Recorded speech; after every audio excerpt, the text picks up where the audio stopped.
యేసే పరిష్కారము అనుదిన Bible study కార్యక్రమం ప్రేక్షకులందరికీ మన ప్రభువును ప్రియరక్షకుడైన యేసుక్రీస్తు వారి కృపగల నామమున వందనాలు. ప్రభువునందు ప్రియ దేవుని బిడ్డలారా, నేటి దినము దైవజనులు కారుపాటి శ్యామ్సాగర్ గారి ద్వారా బైబుల్ స్టడీలోని వాక్య ధ్యానమును లూకాసు వార్త నుండి ధ్యానం చేసుకుందాము. మీ యొక్క ప్రార్థనా మనవులు మాకు తెలియచేయాలనుకునేవారు దయచేసి ఒక SMS ద్వారా మాకు పంపించండి. మీరందరూ సిద్ధపడి ఉంటే దైవజనులు కారుపాటి శ్యామ్సాగర్ గారు ప్రార్థన చేసి ఈ దినపు వాక్య పరిచర్య చేస్తారు. ప్రభువునందు ప్రియ దేవుని బిడ్డలారా,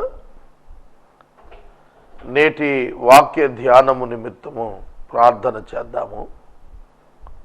ప్రార్థనకు ముందు రేపటి సాయంకాలం అనగా 8వ తారీఖు ఏప్రిల్ మాసం రేపటి సాయంకాలం 7 గంటలకు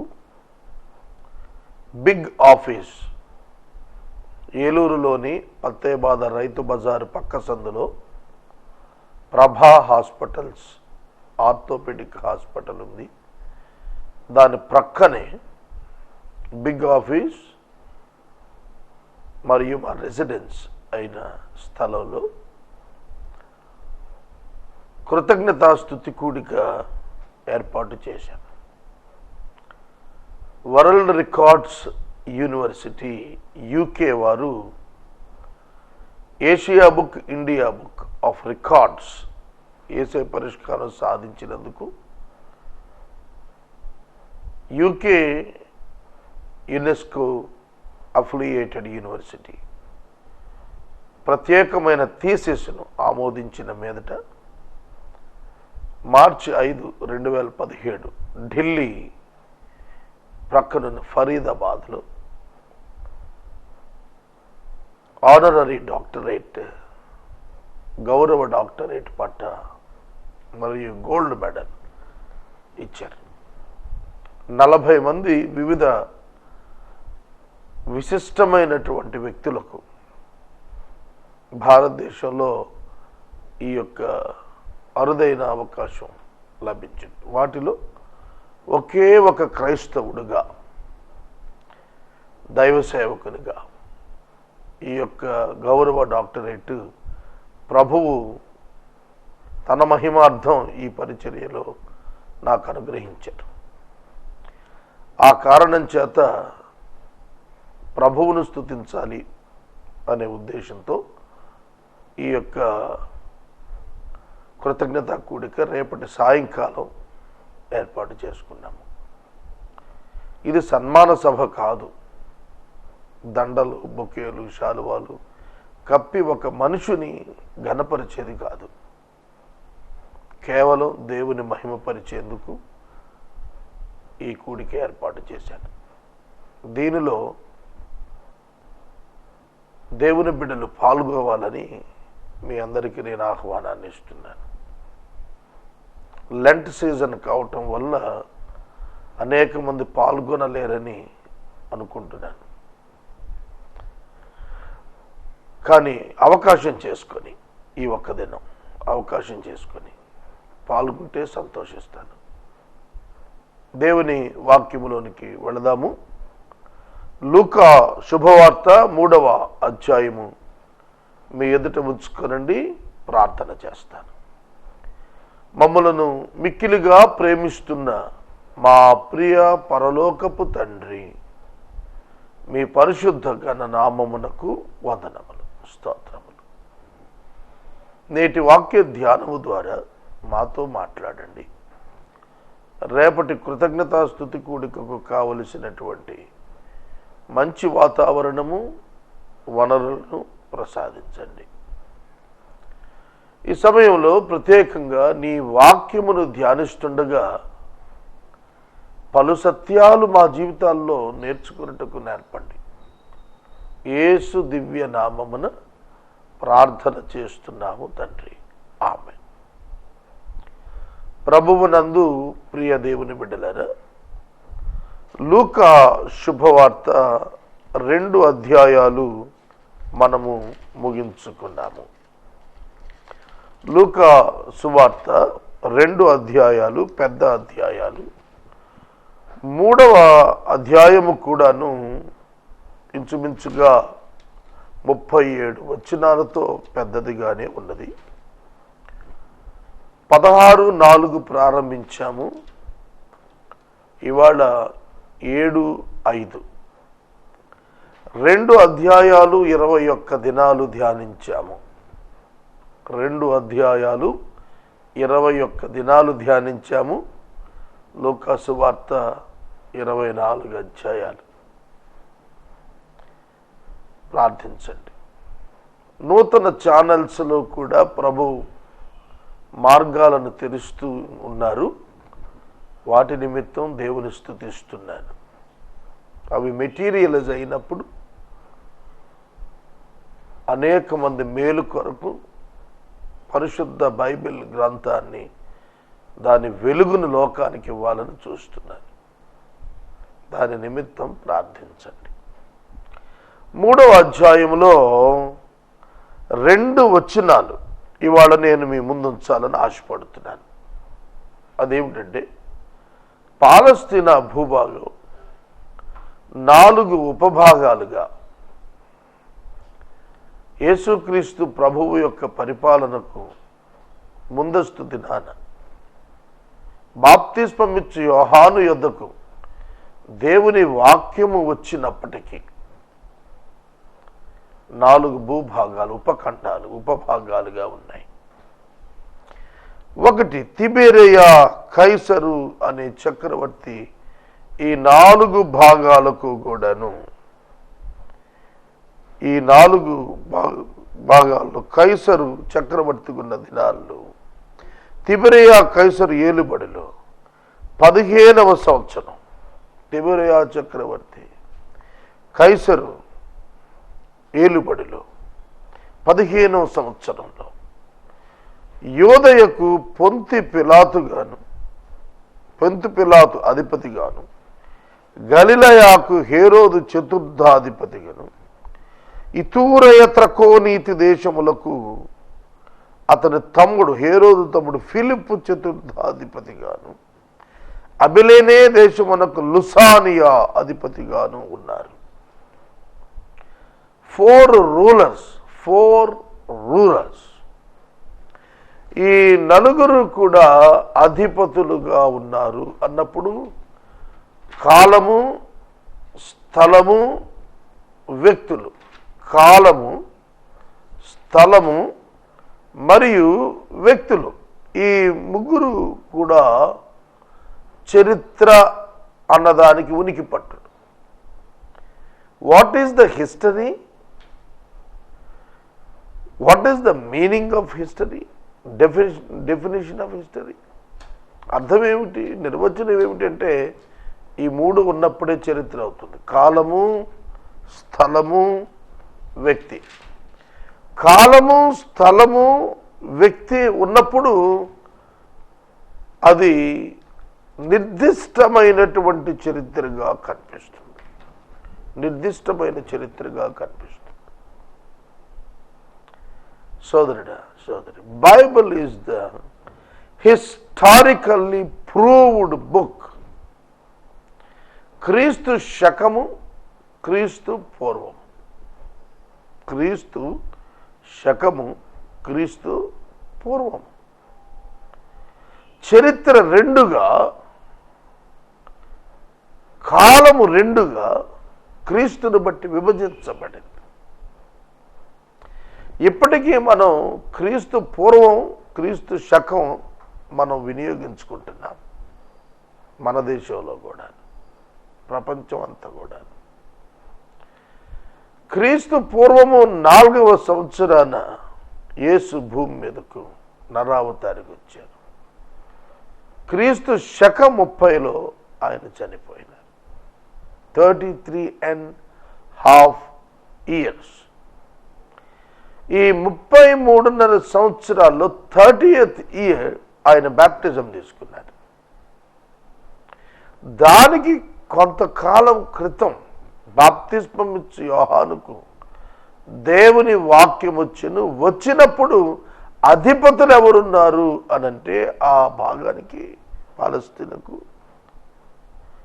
యూదయాలో పొంతి పిలాతు, గలిలయాలో హేరోదు, ఇతూరియా త్రకోనీతికి ఫిలిప్పు, అబెలేనే దేశానికి లుసానియా, ఈ నలుగురు పరిపాలన చేస్తున్నారు. అది దేశ రాజకీయ పరిస్థితి. ఈ దేశ రాజకీయ పరిస్థితుల మధ్య మతము యొక్క పరిస్థితి ఏమిటి? మతము యొక్క పరిస్థితి ఏమిటి? 2వ వచనంలో చెప్పాడు, అన్నయు కయపయు ప్రధాన యాజకులుగాను ఉన్న కాలములో, అన్నయు కయపయు ప్రధాన యాజకులుగా ఉన్న కాలములో.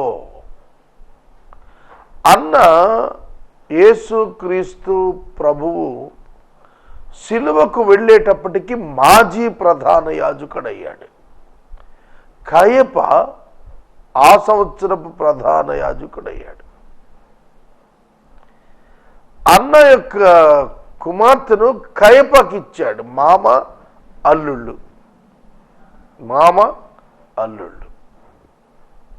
కనుక వీరు లేవీయుల గోత్రానికి చెందిన వారై యాజకులై ప్రధానమైనటువంటి యాజక స్థానంలో వాళ్ళిద్దరూ ఉన్నారు.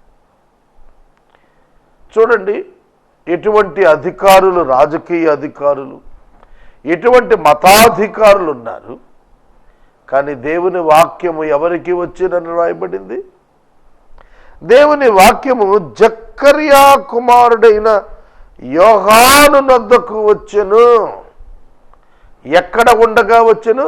అరణ్యములో ఉన్నప్పుడు వచ్చెను. అరణ్యములో ఉన్న జకర్యా కుమారుడైన యోహాను నొద్దకు దేవుని వాక్యము వచ్చెను. The time of God has come.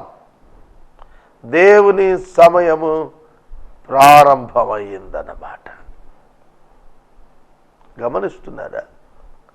అపోస్తలుల కార్యముల గ్రంథము 1వ అధ్యాయములో యేసుక్రీస్తు ప్రభు ఆరోహణుడై వెళ్ళిపోవటానికి ముందుగా చెప్పిన మాట, కాలములు సమయములు దేవుడు తన స్వాధీనమున ఉంచుకున్నాడు. కాలములు సమయములు దేవుడు తన స్వాధీనాన్ని ఉంచుకున్నాడు. వాటిని తెలుసుకునుట మీ పని కాదన్నాడు. కాబట్టి ఇన్సిడెంట్స్ అండ్ ద టైం, సంభవాలు, సంఘటనలు, సమయము, ఈ 3 దేవుడు తన కంట్రోల్లో, తన చేతిలో ఉంచుకున్నాడు. కానీ స్థలములు కొందరి కంట్రోల్లో ఉన్నాయి. హ్యూమన్ గవర్నమెంట్స్ పరిపాలన చేస్తున్న కాలం అది. మలాకీ గ్రంథముతో పాత నిబంధన ముగించబడింది.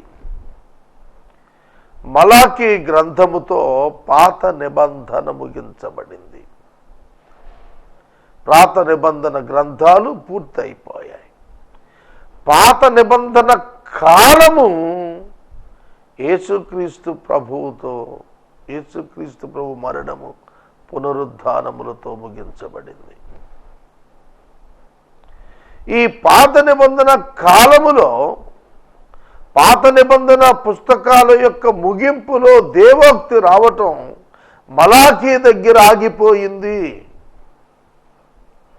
మలాకీ దగ్గర ఆగిపోయినప్పుడు చెప్పిన చివరి మాటలు ఏమిటంటే, పిల్లల హృదయములను తండ్రుల వైపు, తండ్రుల హృదయములను పిల్లల వైపు త్రిప్పునట్లుగా ఏలియా మరలా వచ్చును అనే పదములతో 4వ అధ్యాయంలో చివరి మాటలున్నాయి. మలాకీ గ్రంథములో మనం చూస్తున్నప్పుడు 4 అధ్యాయాలు ఉన్నాయి. ఆ 4 అధ్యాయములలోని చివరి మాట, ఆ మహాదినము రాకమునుపు, ఆ మహాదినము రాకమునుపు నేను, అంటే దేవుడు, ప్రవక్తయగు ఏలియాను మీ యొద్దకు పంపెదను. రాజుల 2వ గ్రంథం 2వ అధ్యాయంలో ఆరోహణమైనటువంటి ఏలియా. మొదటి అధ్యాయం 17, మొదటి రాజుల గ్రంథం 17వ అధ్యాయంలో ప్రారంభమై ఇశ్రాయేలు దేశములో శక్తివంతమైన పరిచర్య చేసి అద్భుతాలను చేసినటువంటి ఏలియా తిరిగి భూమి మీదకు దేవుని చేత పంపబడబోతున్నాడు. అంటే లిటరల్గా ఆ ఏలియా గారు ఆకాశం నుంచి ఊడిపడతాడని దేవుడు చెప్పలా. ఏలియాను నేను పంపుదును అన్నప్పుడు ఏలియా వచ్చును అనగా ఏలియా వలే బాప్తిస్మమిచ్చు యోహాను వచ్చెను. అర్థమవుతుందా?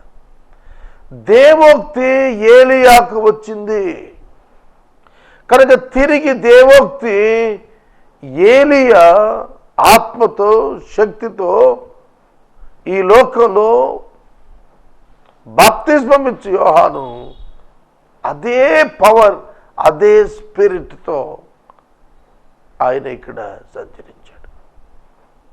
కనుక రాబోతున్న ఏలియా ఇతడే అన్నప్పుడు అర్థం ఏమిటి? అక్కడ ఏలియాను నేను తిరిగి పంపుదును అన్నప్పుడు బాప్తిస్మం ఇచ్చు యోహాను పుట్టాడు జకరియా ఎలిజబెత్లకు.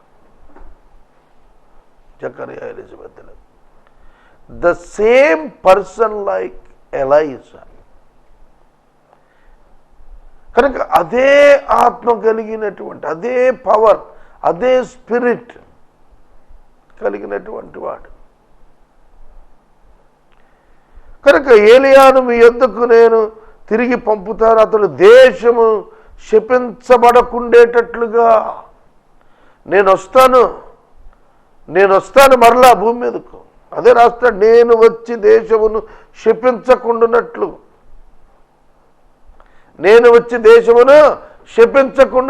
నేను వస్తానంటున్నాడు ఆయన భూమి మీదకు, దేశాన్ని శపించకుండా ఉండేటట్లుగా. అతడు తండ్రుల హృదయములు పిల్లల తట్టు, పిల్లల హృదయములను తండ్రుల తట్టు తిప్పును. Full stop. Old testament books అయిపోయాయి. కనుక యేసుక్రీస్తు ప్రభు చెప్పారు, రాబోతున్న ఏలియా ఇతడే, మీరు అంగీకరించగలిగితే. చూడండి, దేవుని యొక్క వాక్యమున మనము ఈ సత్యాన్ని ఆలోచన చేయాలి. బాప్తిస్మం ఇచ్చి యోహాను అరణ్యములో ఉన్నాడు. ఈ ఏలియా గారి యొక్క లైఫ్ కూడా ఒంటరితనంతో, వివాహం లేదు, ఇలాగే అరణ్యాలలో విధవరాలు ఇంట ఒక నివాసం అంటూ పెట్టుకుని సాగింది కాదు. యోహాను కూడా అతని తల్లిదండ్రులు చనిపోయి ఉండొచ్చు, అతను పెద్దవాడైనప్పటికీ. యోహాను కూడా ఒక శబ్దము యెషయా గ్రంథంలో చెప్పబడినటువంటి ఒక అరణ్యములో వినబడుతున్న ఒక మహాశబ్దం క్రీస్తు ప్రభువుకు మున్గుర్తుగా పంపించబడి అతడు అరణ్యములో ఆత్మ ఆవేశంతో అతడు తిరుగులాడుతూ ఉన్నాడు. అట్లాంటి సందర్భంలో సమయం వచ్చింది. నేను బైబిల్ చాలా కాలంగా చదువుతున్నాను. ఒక విధంగా 25 ఏళ్ళు దాటిపోయింది దైవ సేవకు వచ్చి. నేను గమనించిన ప్రధాన అంశం చెబుతాను, వినండి. టైం, సమయం. టైం అనే పదం 2 భాగాలు. ఒకటి 24 గంటలు, ఒక రోజు, వారం రోజులు, నెల రోజులు, సంవత్సరాలు. ఇది టైం ఒక విధంగా. రెండవది టైం అనేటువంటి పదం సంభవాలు, సంఘటనలు. ఫలానా తుఫాను వచ్చిన సంవత్సరం, తుఫాను వచ్చిన సందర్భం, భూకంపం వచ్చిన సందర్భం, వివాహమైన సందర్భం, ఇవి సంభవాలు. ఈ రెండింటినీ కూడా కాలం అనే పిలిచాడు. Kairos, chronos. సంభవాలు, కాలం. ఈ రెండు కూడా దేవుని చేతిలో ఉండి దేవుడు ఎప్పుడు ఎక్కడ ఏ విధంగా ఏ వ్యక్తి జీవితంలో ఏ సిచ్యుయేషన్స్లో ఏ పరిస్థితుల్లో ఏ కండిషన్స్లో అలా కొనసాగాలో ఆయనే నడిపిస్తూ ఉంటాడు. ఒక్క బాప్తిస్మం ఇచ్చే యోహాను జీవితము యేసు ప్రభు జీవితమే కాదు, నీ లైఫ్లో నా లైఫ్లో కూడా.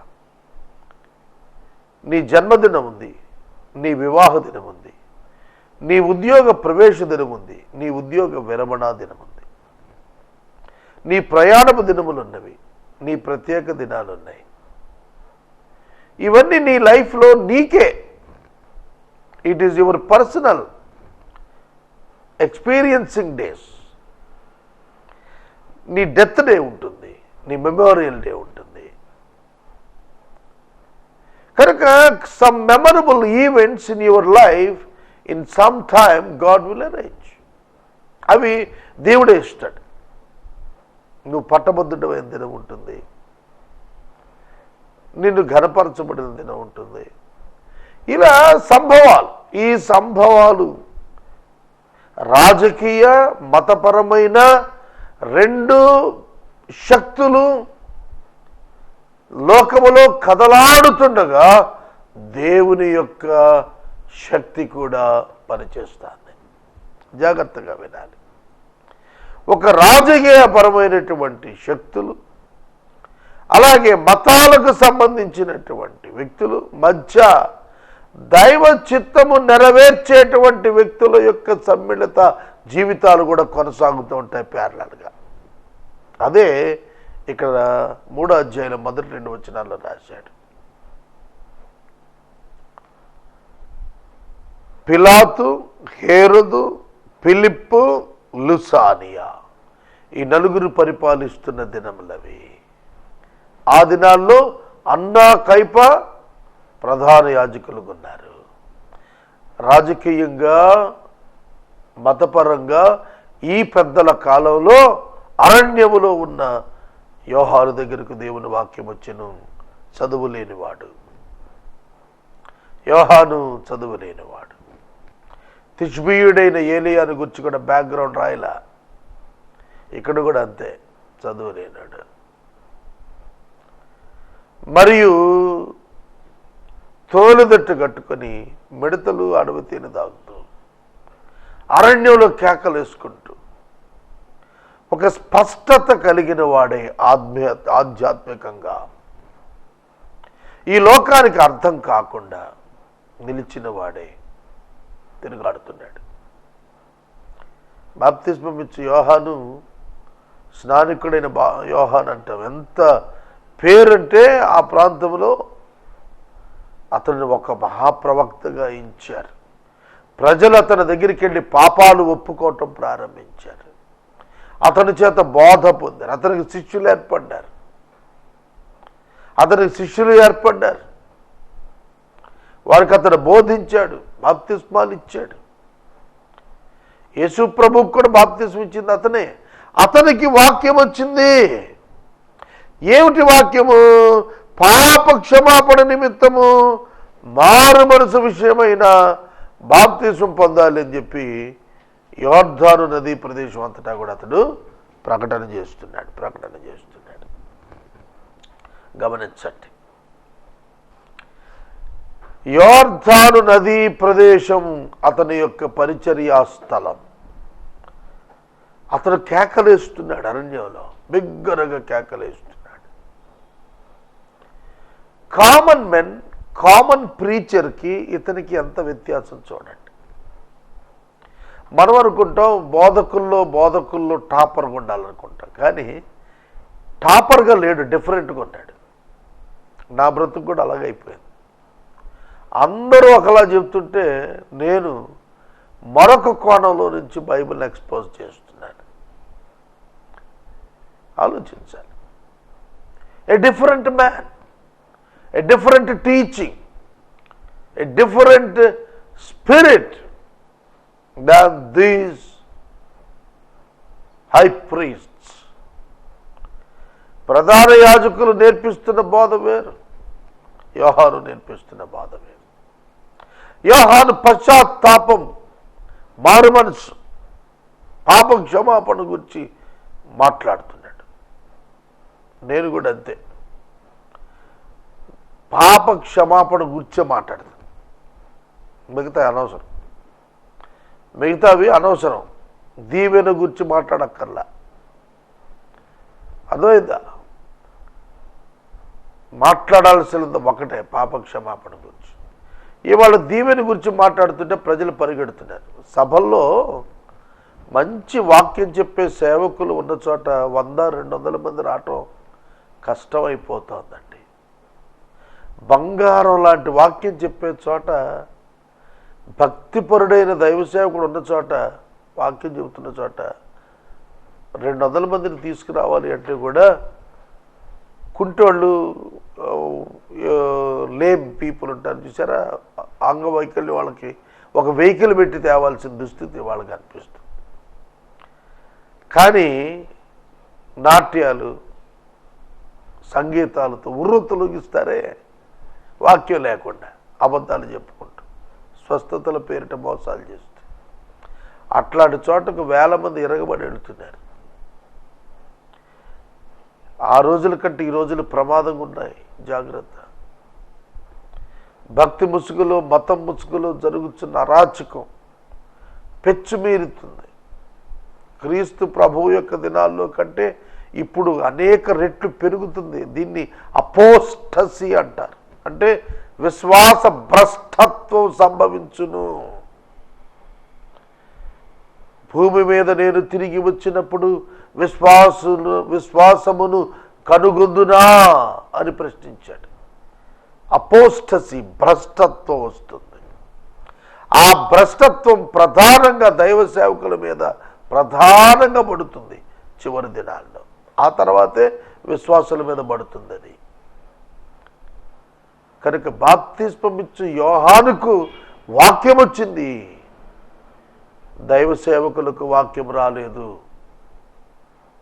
యాజకునికి వాక్యము రాలేదు, ప్రధాన యాజకునికి వాక్యము రాలేదు. కానీ లేవి గోత్రానికి చెందిన బాప్తిస్మం ఇచ్చు యోహానికి వాక్యము వచ్చెను.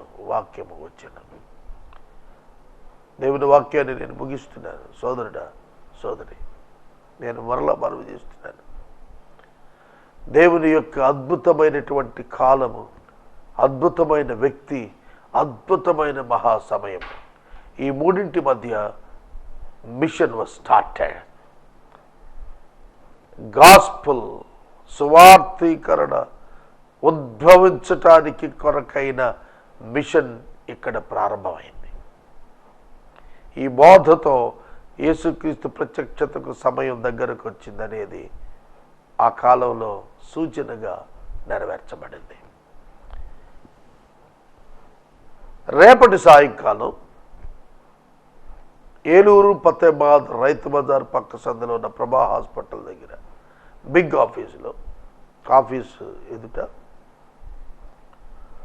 ప్రత్యేక స్తుతి కూడిక వరల్డ్ రికార్డ్స్ యూనివర్సిటీ వారు గౌరవ డాక్టరేట్ పట్టా ఇచ్చిన కారణాన ఏర్పాటు చేయబడింది.